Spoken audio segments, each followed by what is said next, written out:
Okay, here we go. Let's do this. It is, what is it? January 23rd, 2025. They asked me anything. Let's dive right in. Got the questions called up, got some bullet points that I want to hit. And before we get into that, let's do some shout outs, some Linchpin shout outs. So the first one is to Samantha B. Okay, and Samantha made a really cool post on Instagram. She said it was her first time working out in a sports bra in public, had the confidence to do that. And she's down 62 pounds and did that on her own and with Linchpin, she says. Very, very cool. So congratulations to her. Good morning, Melanie. See ya. A shout out just to somebody in the community, John W. Very well known in the community, a regular poster, and he's got some health stuff going on. I won't expose his personal business here online, but John, we are thinking about your brother. Please keep us up to date as much as you are comfortable doing. And then I got a couple shout out. Melanie says her mission is to meet John one day. I have a similar mission. John, I wonder if you'd be up for a Linchpin member interview. Of course, no pressure as always, but I'd be curious to know your thoughts on that. Hit me up at info@crossfitlinchpin.com if you're interested in that. And then just some shout outs. And I chose these 3 shout outs today because they also relate to some of the questions that are going to be happening and whatnot. So these are all just squat shout outs. Everyone loves the good old squat, people getting strong. This one's from Jonathan B. And this was a while back. We had, I think it was December 28th, 2024. We had 5 sets of 3 on the back squat. And he says, okay, you want more proof that this program works wonders? I have done this rep scheme 6 different times over the years. Below are my 2 highest totals. Back in 2017, I was 28 years old, focused on only Olympic weightlifting, and I weighed 220 pounds. Okay, so John was, rewind the clock to 2017. He's 28 years old, all about lifting, weighs 220 pounds, and he did a 5x3 back squat at 330 pounds. Strong. Now, fast forward to December 2024. He is now 36 years old. He's no longer 28, he's 36. Exclusively doing Linchpin workouts for the last 1.5 years. I now weigh 205 pounds, so he's 15 pounds lighter, and he's in the back half of his 30s. And today lifted 335 pounds across all sets. So 28 to 36, down 15 pounds, not just focus on weightlifting, Linchpin for 1.5 years, lifetime PR, 5x3 back squat, 335 pounds. And that's without a linear strength cycle or without the classic progressive overload that in a way is easy to identify on paper. Okay, there's other ways to strengthen your system to get strong and to whoops, did I not put that on do not disturb? I didn't put that on do not disturb. And we do that at Linchpin, and that's why it works. Other one here, this is ridiculous too. This is from Buck, and lifetime PR in the back squat, 3 rep max at 385 pounds for a triple. How about that? Yep, that'll do just fine. We don't lift heavy every day. And finally, from David F., new lifetime PR on the front squat, 275 pounds. And these are just many stories that could go on and on and on. So these relate to topics that we'll dive into today. So let's go ahead and dive right in. First one from Cam M. What's a good ratio for dumbbell and barbell thrusters when substituting them for wall balls? 1-to-1 seems a bit extreme since the weight would be generally heavier than that of the wall ball. provided you don't have light enough dumbbells to match the weight on a wall ball, et cetera, et cetera. Wall balls tend to be programmed at high volume. You're on the right path, my friend. So what I would say is you can go back for like a real mini tutorial on this. Go back to the workout that we did on January 14th, 2025, and that had rope climbs and wall ball shots. The wall ball shots went 50, 40, 30, 20, 10. The rope climbs went 5, 4, 3, 2, 1. And then there was, of course, the limited equipment option that day, assuming that you don't have a wall ball, and it was done with a dumbbell. And a lot of the things that you touched on right there, you're on the right track, because generally speaking, wall ball, since it's usually a 20-pound ball for men, 14-pound ball for women, you don't program 1 rep or 2 reps, right? It's generally a higher volume of work that you're going to do. Right. But then if you're just left with, if you have a beautiful plethora of dumbbells, cool. But if you've just got a pair of 50s or a pair of 35s, well, now you're kind of left in this quandary as how do I take this heavy set of dumbbells and modify this workout, which is a high volume and a lightweight workout. And if you go back to that January 14th workout, look at what we did for the limited equipment option, you'll get a really good sense of that. So let me get back real quick. If you just have an empty barbell, I personally find that I can do basically a 1-for-1 with a wall ball shot to an empty barbell, empty 45-pound barbell for men, 35-pound barbell for women, and it works really well. Now, if right off the bat, you're like, well, that's a heavier load, like more than double, because the wall ball's 20 pounds, the barbell's 45 pounds. You're like doubling the load. True. But it's not exactly the same because the wall ball shot is such a dynamic movement where you're not just standing it up with your legs and using that hip drive to press it overhead. I mean, you are launching that thing into outer space and then dynamically receiving that energy back on the way down and then doing it over and over again. The wall ball is an interesting movement that has more of a hit and is more taxing on the body than just the weight listed on the medicine ball would lead you to believe in a simple mathematical 1-for-1 solution. So generally speaking, I find an empty barbell works really well with like a 1-for-1. If you have a bunch of different dumbbells, and if I grab dumbbells to substitute for wall balls, I personally find when I grab a pair of 25-pound dumbbells, I grab 20s or 25s. I usually grab the 25s. They work really well for me just to substitute the exact same number for wall ball shots. Sounds great, and that is great for me. So if you've got various dumbbells, you can throw that out there as well. Just grab a light pair. And then if you look at what we did in that particular day, this might be difficult to talk about just like if you're just listening to my words, but that workout that we did on January 14th, the wall balls went, forget about the rope climbs for a second. The wall balls went 50, 40, 30, 20, 10. So you're going to get in 150 reps by the end of the workout. So it's a demanding workout and there's a lot of volume below parallel. And now my phone is doing all kinds of weird stuff today. What is happening? I don't want Siri. I don't want whatever AI thing Apple decided that I need in response to my voice. Just get out of here. Okay. So getting back to the workout. What we did for that is just assuming that people don't have a ton of different dumbbells available, that they just have a pair of 50s for men, a pair of 35s for women. Of course, you're always authorized to modify as needed based upon what you have. That time, instead of the wall balls going 50, 40, 30, 20, 10, which was a descending rep scheme, obviously, for the limited equipment that day, every time you went to the below parallel, which would have been the 50, 40, 30, 20, 10 of wall balls, the number of reps you did with the dumbbell stayed the same. So it was always 20 dumbbell thrusters. But those 20 dumbbell thrusters were single arm thrusters. So you're only using one dumbbell, not 2 dumbbells. You would do 10 reps with one arm and then 10 reps with the other arm. And you did that 5 times because it was going to be 5 sets of below parallel with the wall balls in the 50, 40, 30, 20, 10. But again, the dumbbell rep stayed static. So by the end of that workout, if you did the dumbbell option, you did 50 repetitions with the dumbbell in your left hand and 50 repetitions with the dumbbell in your right hand. And that allowed you to get in 100 reps of moving your body below parallel.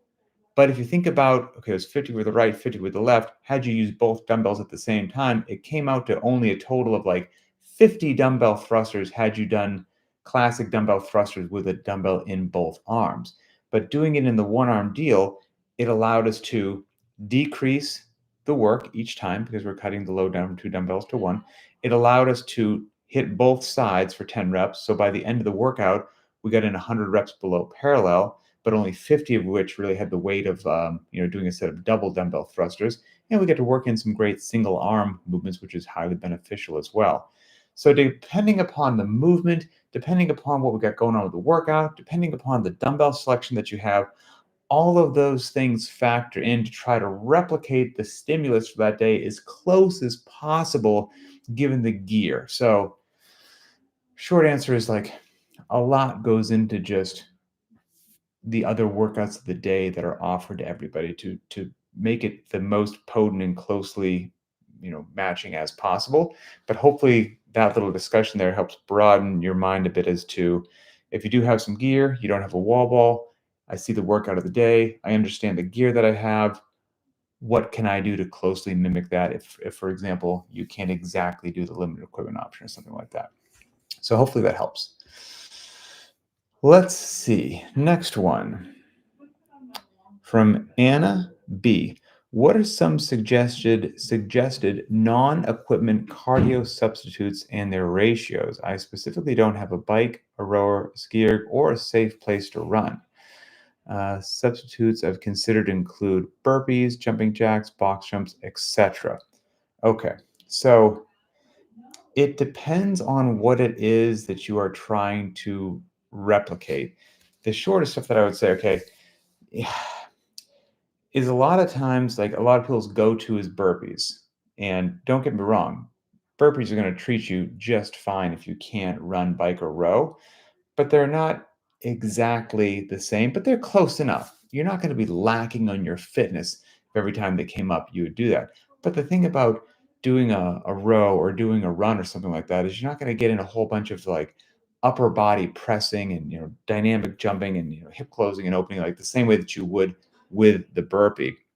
And so sometimes the run might be paired with something that maybe has upper body pressing, and there's a reason that there wasn't burpees in there because you want to kind of save your upper body pressing musculature for when the pressing part of the workout comes. And that's why you found yourself on the bike or the rower or the run or something like that, compared to another day where maybe we wanted to have the interference for the workout be deliberately high.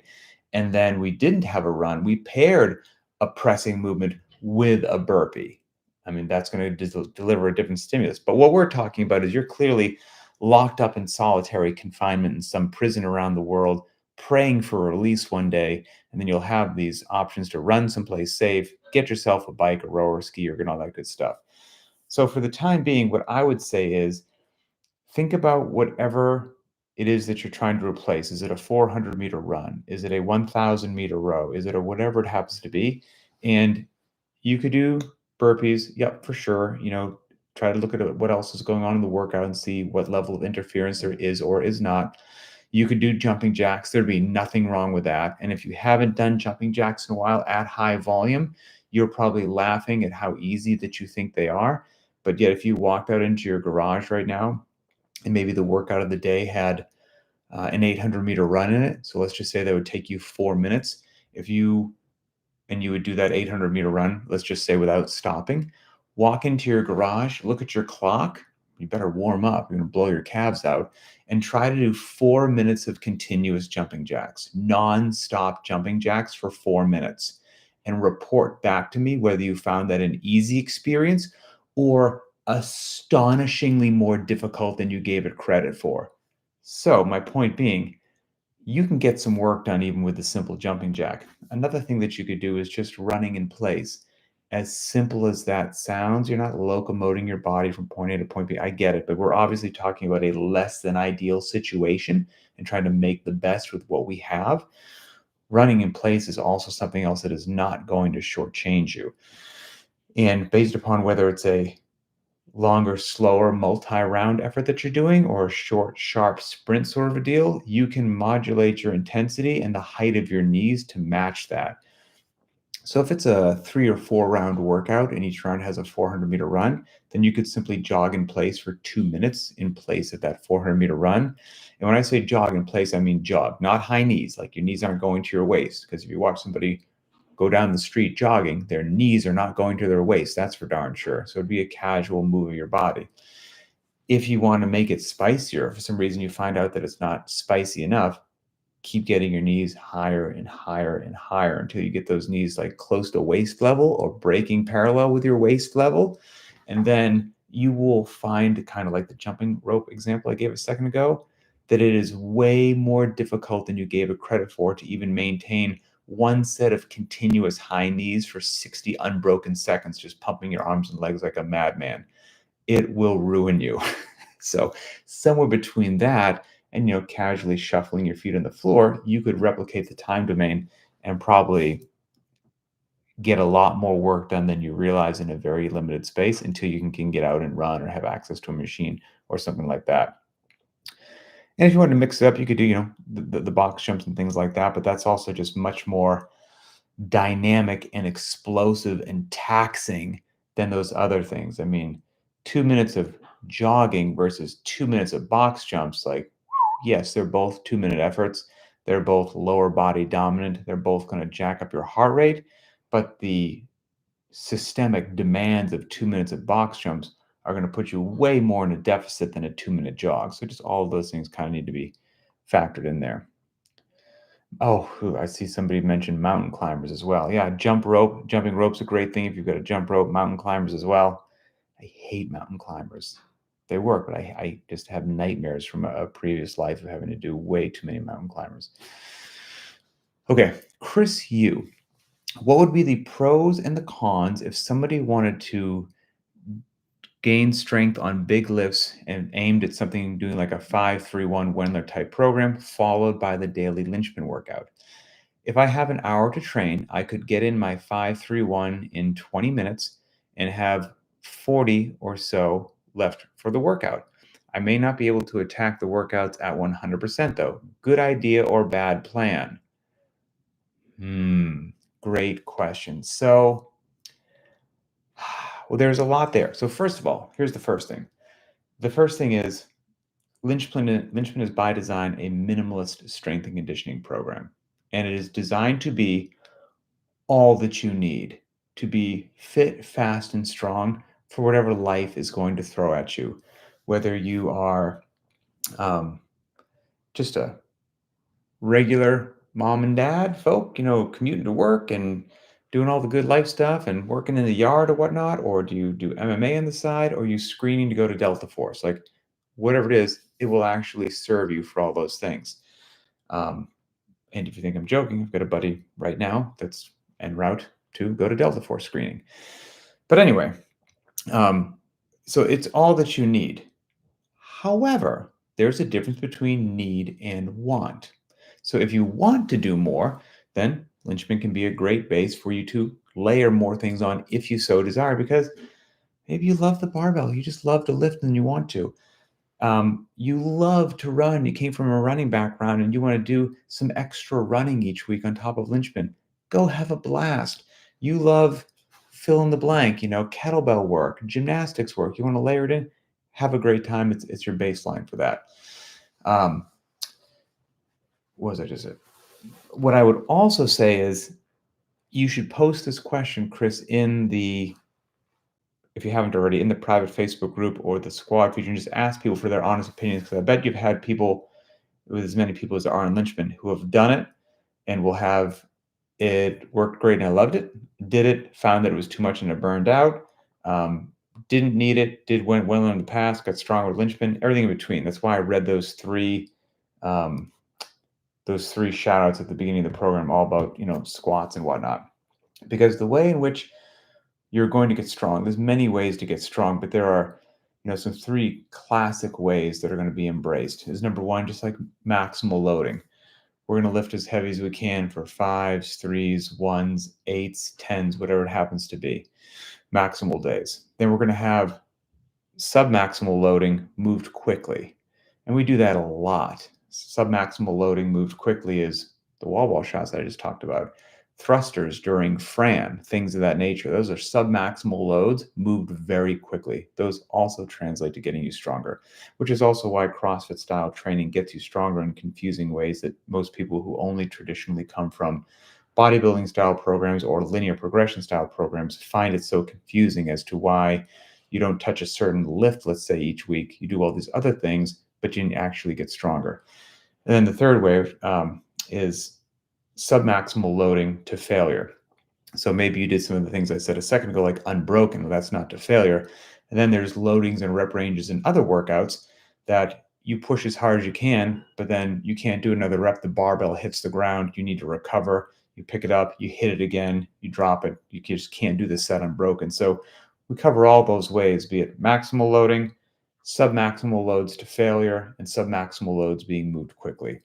All of those things are hit over the course of all of our blocks of training, and they're hitting all the major lifts. And so that's why all this stuff works, and that's why you've got the regular workouts of the day, the heavy days at a high heart rate, and the classic heavy days. However, that being said, again, want versus need. You love the barbell, you want to hit for a bit, absolutely do it. The time frame that you mentioned, um, maybe it doesn't take you long to warm up, but you said if you've got an hour to train, you could get in your 5-3-1 in 20 minutes and have 40 minutes for the workout. Man, when it gets, in my mind, when it gets to respecting the heavy days, I would personally think that you're going to have a really hard time in a 20-minute window properly doing a general warm up, properly starting to get under the barbell or pull from the ground and building up your warm up weights until you're ready to get to your working weights for that particular day of Wendler. Getting the first set in, allowing yourself 2 to 4 minutes before doing the next set and the next set or whatnot. I would tend to think, you're going to be hustling, do that in 20 minutes, but maybe you can, but to me, it sounds very, very tight. And then 40 minutes for the workout. Now, the next thing that you said, I think that is very honest of you. It says, I may not be able to attack the workout at 100%. I think that's probably very true. It's very tough to do two difficult things well in the same session. Something kind of has to give. And so this is what I would just say is like, it just depends upon what your priorities are. Like, that's all. There's nothing wrong with adding it in like you're saying, and you're going to emphasize that for the next 4 weeks. And that means you hit the workout of the day with a reduced bit of intensity, but that's a conscious choice.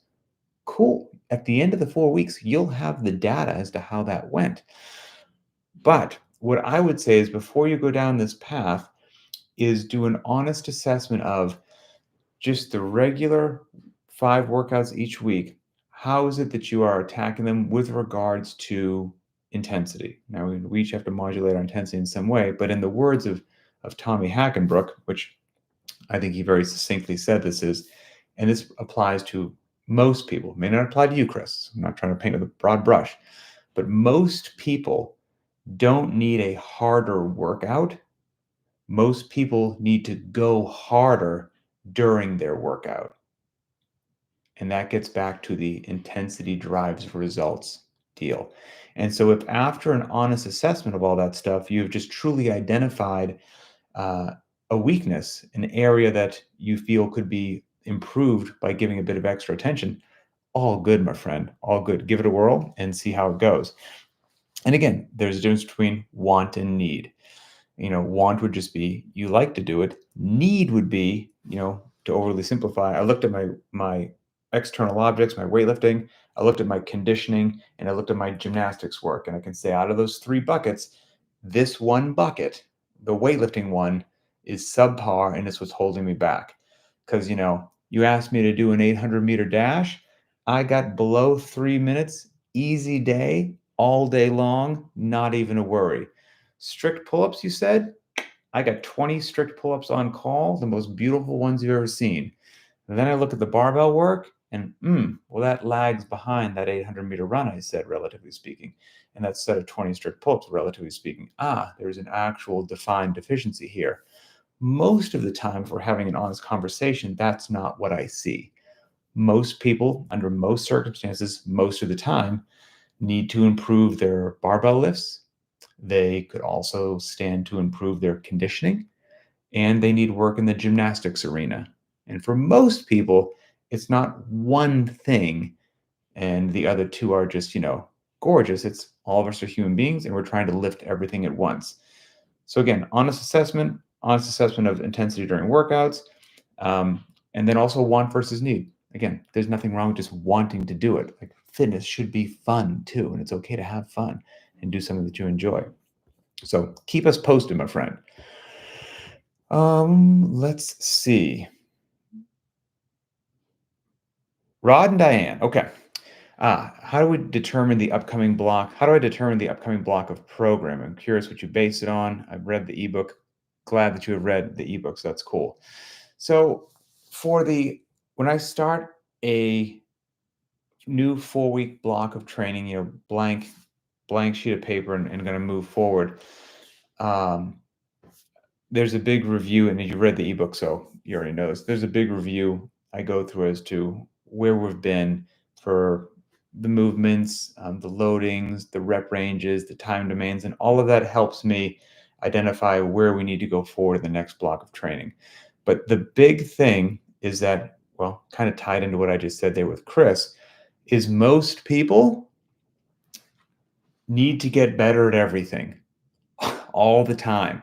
And so that's why, like, for the next 4-week block, we're not going to just focus on this one area, because if you're focusing on something by design, you are de-emphasizing other things. And most people need to work on their gymnastics and their conditioning, and they're getting stronger. And so there's a way that we can do that all at once by truly pursuing, well-rounded fitness. And Rod, obviously, I know that you're aware of this as an affiliate owner. And so one of the big things that I focus on right off the bat when starting off a new 4-week block is just getting in the gross movement patterns that we need to cover.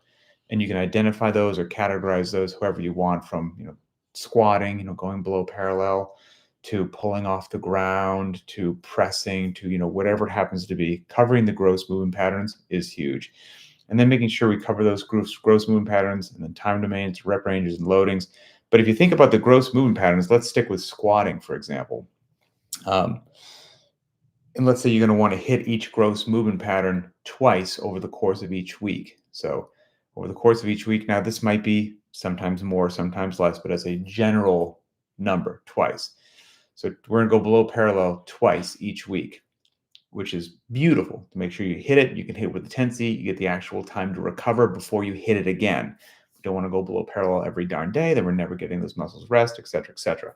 So over the course of a 4-week block, that's going below parallel, let's say 8 times, right? Twice a week. You could play this game with the other gross movement patterns. Well, then having looked back at what we've done previously, we've got so many different ways to go below parallel. And let's say that you're only going to cover 8 of them during a 4-week block. You can start to identify what are the ones we've done most recently, what are the ones that have been done for a while, and those ones should make an appearance. And you playing the same game with rep ranges, time domains, and everything, it helps fill in those blocks roughly at first to give you a sense of where we should go. But with regards to like going below parallel, I scratched some things down this morning just to help bring this to mind as to, okay, we're going to go below parallel 8 times in a 4-week block, let's say. How could we go below parallel? We could go below parallel with a back squat classic heavy day. We could go below parallel with a back squat heavy day at a high heart rate, and that has like an infinite number of rep schemes. So there's 2 ways, right? We're only going below parallel twice a week and 8 times over a 4-week block. We could go below parallel front squat classic, front squat heart rate, overhead squat classic, overhead squat in a workout, squat clean classic, squat clean heart rate, squat clean in a workout. We could go below parallel with air squats, with thrusters, with Bulgarian split squats, with unweighted walking lunges, with weighted walking lunges, with medicine ball cleans, with wall ball shots, with single arm overhead lunges, with reverse lunges, with kickstand squats, with box step-ups weighted. Okay. So how many different ways of going below parallel? Again, that's not even an exhaustive list. How many different ways of going below parallel did I just name? Potentially 20, let's say. We're going to go below parallel 8 in the next 4-week block. And so if one never ever repeated, it would take about 10 weeks just to get through what I said there if each one didn't repeat. But some you want to repeat a bit more than others, be it the back squat, whatever it happens to be. And so laying all of that out, understanding all the different ways that we can go below parallel. And then each one of those different ways of going below parallel is going to be affected, like I said, by the rep range and by the loading and by the time domain. And we play that same game for pulling, pressing, blah, blah, blah. And all of that, if we're hitting the gross movement patterns and we're hitting them with deliberate, intentional variance, right? Not just random nonsense, but there's a system and a checklist and a matrix that makes sure we are hitting what we need to hit. We don't repeat some things too often. We're always exposing our athletes to an appropriate level of variance. The variance changes, but some things don't change. The need for the gross movement patterns don't change. And so that's kind of where things start with a new 4-week block.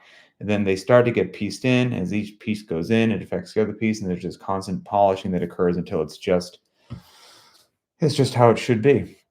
It is a labor of love. Sebastian F. Okay, this is an interesting one. In a VNR episode on hypertrophy, you and Boz mentioned the importance of, gaining weight, things that are going to have to happen in the kitchen. I've greatly improved the quality of my food and have upped my intake to gain about 2 pounds or 1 kilogram a month. This has been working fine for gaining weight. Since my strength numbers are going in the right direction, there is likely some hypertrophy happening. Yet, I'm gaining fat as well. How would you go about deciding when to cut weight? Would you not cut weight, but stay at a desired weight and let your muscles grow into that size? Man, this is a good question. So, again, I don't think there's a singular right or wrong answer to this, Sebastian. It depends upon why you're doing it. It almost gets back to Chris's question about 531. Like, why did you decide that you needed to get heavier and get bigger, to move a barbell better? Was it, again, through a genuine, true, honest, authentic investigation of an area that was holding you back, and that was what the decision was made? And I don't know. I'm just throwing all these things out there from interacting with athletes for a very long period of time in my life. Or was it the whole that, if you're training by yourself on an island and didn't have anyone to compare to, you would have been just fine and happy with your lifts and body composition and whatnot. But then you see so-and-so squatting this or so-and-so deadlifting that, and all of a sudden you look at the weight in your bar and you don't feel as good anymore. And then you feel the need that you've got to get bigger. I got to put on this weight. I got to do this stuff. I don't know where you fell into that. If it was an honest analysis, cool. That's one thing. If it's the other thing, that's just different, right? Because fitness and strength are two different things. They're related, but you can be really fit. You're not going to be really fit without being strong. You're going to be strong, but you're also going to have excellent conditioning, and you're going to have excellent gymnastics capability to be fit. You can be strong and not fit, big and strong and heavy, and lift all the weight and get winded in 35 seconds and be useless in a lot of life's tasks that require stamina and endurance and all those other things. So there's a difference between being just fit or just strong. So what are you chasing with this? Again, if it was an honest analysis, cool. If it was that, comparison is a thief of joy and you saw somebody else and then you felt that you needed to bulk up, that's a different deal. And that is all related to why are you working out? Because if we're working out for truly long-term health, being healthy, fit for life, ready for anything is your top priority in the world, then in all honesty, my recommendation to most people would be eat well. Choose high quality foods in the appropriate ratios for you. Get as much sleep as you can and train hard and smart. And let the loads shake out where they may. Let your Helen time shake out where it may. Let your Cindy rounds shake out where they may, and they're your times and loads. You want to glance at somebody else for a little motivation? Cool. Don't worry about what they're doing. Worry about yourself, eating well, sleeping well, training hard, and just moving forward at the pace that your body naturally wants to move forward. Because you can get into this thing, and I'm not saying this is where you are, Sebastian. My mind is just going where, okay, well, now I guess you're a little bigger and the barbell weight went up, you're a little stronger, and you're walking around with excess body fat, that doesn't seem, without knowing your specific body fat percentage or whatnot, like an ideal trade-off. That you might have gained some strength, but potentially in a way that was unhealthy to your body. If you're carrying around excess body weight is not generally a healthy thing for the stress in your system. It is period, end of story. And so wherever you are, my goal would be to not be walking around, heavier than you need to be, regardless of what's going on with the barbell. I would prioritize your long-term health and fitness above all else. And there are people who have done what you're doing with success. Okay, so I have to say that's an honest statement. But I also know far too many people then just get into some yo-yo swing where maybe they're hard gainers by nature. They start to pound food way more than they want or they're comfortable with, and they do start to gain some weight and they're giving it the extra attention. But that's not sustainable. You're probably not going to do that for the rest of your life. And so you'll probably just revert to whatever your baseline of normal eating was. Then you might lose that weight again. Then you'll feel bad and you'll try to gain it back again. Whereas had you just eat high quality food, eat it in good ratios, get some good sleep, train hard, train smart, and allow your numbers to go where they go, that might be the best way to do it. But if you're carrying around extra unhealthy weight that you don't need, I wouldn't want to carry that around. If we're talking about what's the best for your long-term health, would be not carrying around unnecessary weight. So that might be something to think about. Nay sauce, my friend. Okay. When we see the optional accessory work of a back squat 111, what's the outcome expected from this?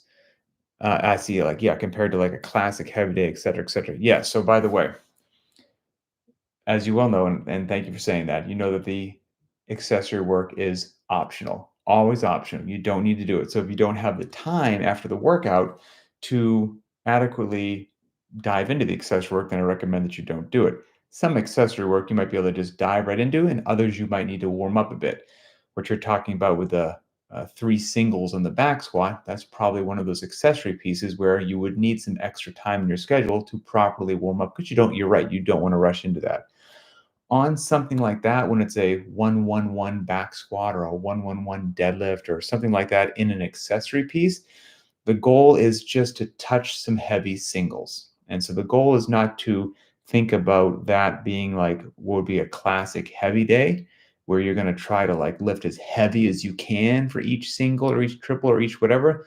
The goal would be just to work up to a challenging yet appropriate single. And so that might be, maybe if that was a 7 sets of one day as like a classic heavy day, you might be touching, 90% for each one of those lifts, let's say. But after a workout, when you're just going up to a heavy single, not a 1 rep max, just a heavy single, maybe that heavy single is between 70 and 80%. And that's it. And that's what it is, because it's as an accessory piece after you've taxed yourself a little bit. So I would have a different mindset for those compared to when they're a full dedicated heavy day. That's heavy singles, or 1 rep maxes. These are just heavy singles. And again, heavy is a relative thing. Work up to something which is appropriately challenging, and then go ahead and back off. But again, you're right. On a day like that, you do need the time to give it the time and respect that it deserves. Michael F. Hi, Coach. So I have pondered for some time if this is an appropriate question to ask, but I feel like I'll put it out there. Yes, I read it. It's perfectly appropriate. You're good to go, my friend. I'm aware that Linchpin is not a one-man band and that you have great people around you, but this is so much built around you and by you as an owner, a coach, the voice of reason, etc. My wife may disagree with you that it's a voice of reason. And that we've all learned and trusted and listened to you. But let's say that you were to get sick for a longer period of time, or due to some other reason, you're unable to maintain the programming, posting the videos, the podcasts, and all the other awesome stuff that you do for the community. Do you have a contingency plan for Linchpin? Yes, I do. I have a couple of very talented, very trustworthy, very competent, very capable people identified, that if I did find myself in some situation like that, I could say, hey, for the next whatever, you know, life hit me with something that I just never saw coming. And you can take the reins for a bit and I'll be back ASAP. Yes, I've certainly thought about that. And I appreciate you thinking about it as well. And you would be good to go. Let's see. Blake, I see Blake in the comments. He says, I learned the hard way the other day that accessory heavy singles do not always mean a max. 100% correct. A heavy single and a max can be two very, very different things. And so in that accessory work, just work up to a heavy single, and heavy is whatever heavy feels like because your legs are going to be tired from the workout. All right, we've got one more question, I believe, here in the squad feature in the BTWB app from Tony P. I'm still fairly new to Linchpin and just started listening to the Linchpin Conversations and the Very Not Random podcast, which I'm really enjoying. I love the relaxed vibe and the insights into both the pro and everyday athletes' lives. Since I have a whole backlog to go through, do you have any favorite episodes that you enjoyed recording for any reason? So I will tell you, I did this for a while and I fell off because it's just always something to do and I forgot. But for a while, I was doing Linchpin Greatest Hits, where I like go through the previous 50 episodes and point out, like, let's say the top 5 that stuck out to me for some reason. So I've done 3 of those greatest hits episodes. So Tony, you could check out Linchpin Conversations 236. That's the greatest hits part 1. Linchpin Conversations 255. That's greatest hits part 2. And then finally, Linchpin Conversations 297. And that's greatest hits part 3. Okay. All right. I think that covers everybody. Let's see here. Ethan, I see you. Right back at you, my friend. Okay. All right. That's it for the AMA. Thanks for being awesome, everybody. Enjoy your rest day, and I will see you online.